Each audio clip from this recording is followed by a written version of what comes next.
How to merge PDF files in Canva. Alright, let's dive in. So first of all, just open your Canva website. Okay. Now go on the home page and go on the left side, click on create right over here. Okay. Now type on the search bar A4 document. Press enter.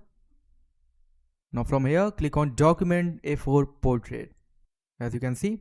Now here, go on the upload section on the right side, on the left side, and here click on upload files.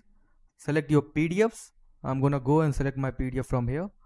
So I'm gonna upload these two over here.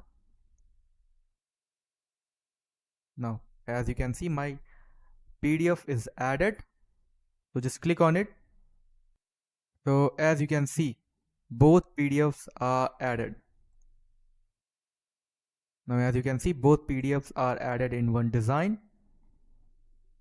So go on top right corner, click on share, and here click on download, and now your PDF is merged.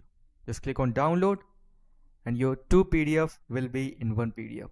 That's it for the video. Thanks for watching.